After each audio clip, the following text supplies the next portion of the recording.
The engines were finding life difficult. Workmen were mending the viaduct on the main line. The arches needed strengthening. Sir Topham Hatt did not want to close the railway while the work was done, and so repairs took a long time.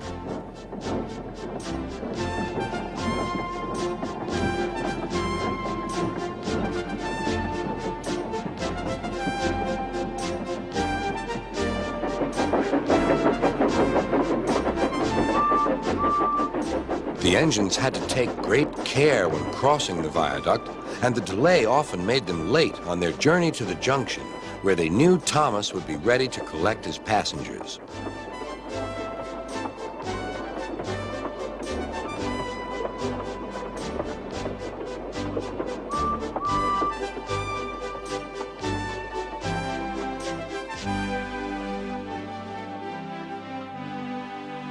Thomas grew crosser and crosser.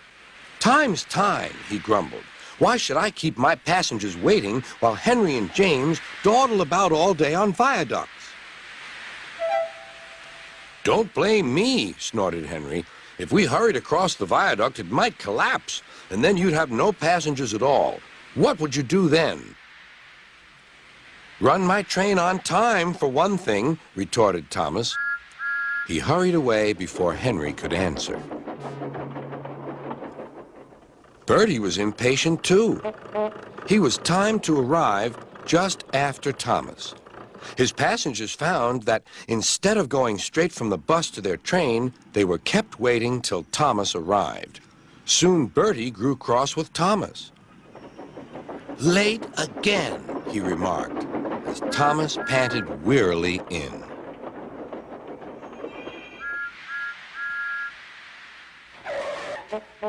"We may be friends, but I thought you could go fast, Thomas.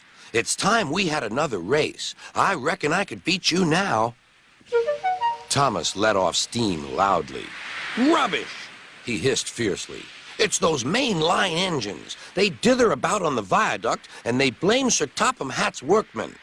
It's just an excuse for laziness, if you ask me."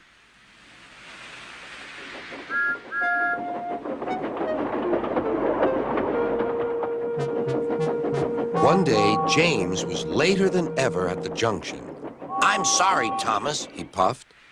"I was held up at the station, and the viaduct made it worse."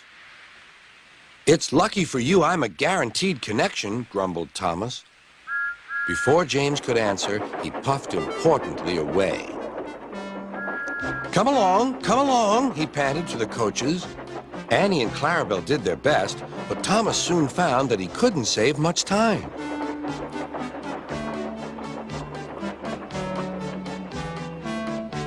Suddenly, Thomas saw Bertie ahead. His radiator was steaming. "What's the matter?" asked Thomas. "You should be at the station by now. You're late." "I feel dreadful," moaned Bertie. "All upset inside, and driver says he can't make me better." "Thank goodness you're late, too. Can you take my passengers, please? They'll never get home otherwise." "Of course," agreed Thomas. He now felt sorry for Bertie and promised to get help at the next station. Thomas set off again. Already he felt much more cheerful, and Bertie's passengers, traveling in Annie and Clarabelle, all reached home safely. When Bertie was better, he came to thank Thomas. "I'm sorry I teased you about being late." "That's all right," replied Thomas. "I'm glad I could help. There are times when being late isn't such a bad thing after all." With a last cheerful greeting, the two friends went back to work.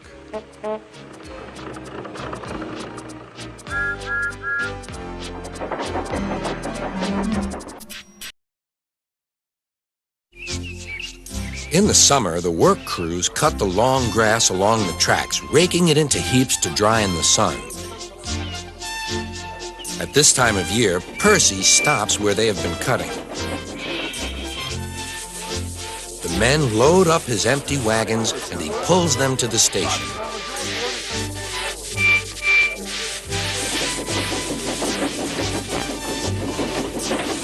Toby then takes them to the hills for the farmers to feed their stock.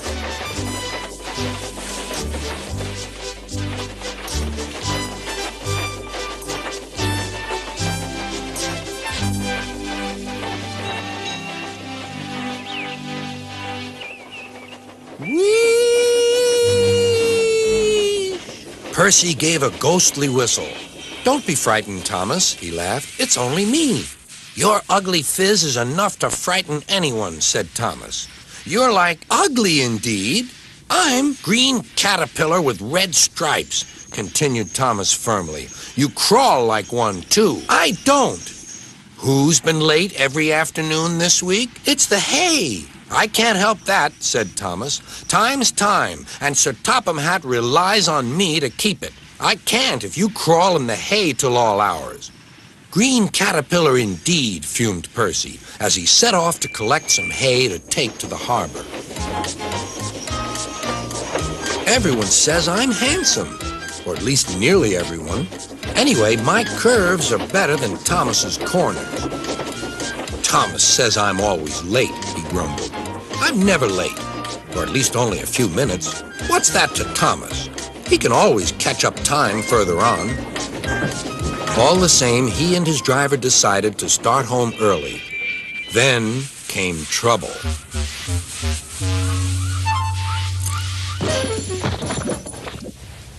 A crate of treacle was upset all over Percy. Percy was cross. He was still sticky when he puffed away. The wind was blowing fiercely. "Look at that!" exclaimed the driver. The wind caught the piled hay, tossing it up and over the track. The line climbed here. "Take a run at it, Percy," his driver advised. Percy gathered speed, but the hay made the rails slippery, and his wheels wouldn't grip. Time after time, he stalled with spinning wheels and had to wait till the line ahead was cleared before he could start again.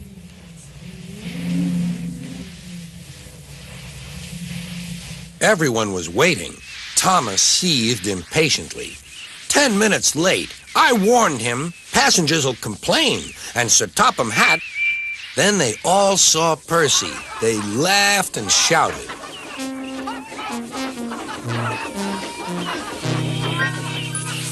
"Sorry I'm late," Percy panted. "Look what's crawled out of the hay," teased Thomas. "What's wrong?" asked Percy. "Talk about hairy caterpillars," puffed Thomas. "It's worth being late to have seen you."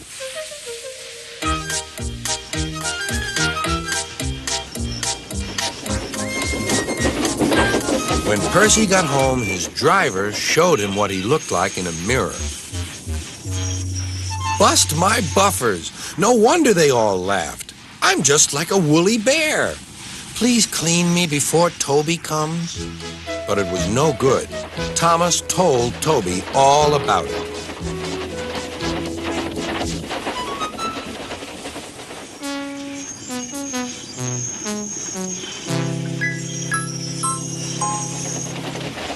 Instead of talking about sensible things like playing ghosts, Thomas and Toby made jokes about woolly bear caterpillars and other creatures which crawl about in hay. They laughed a lot, but Percy thought they were really being very silly indeed.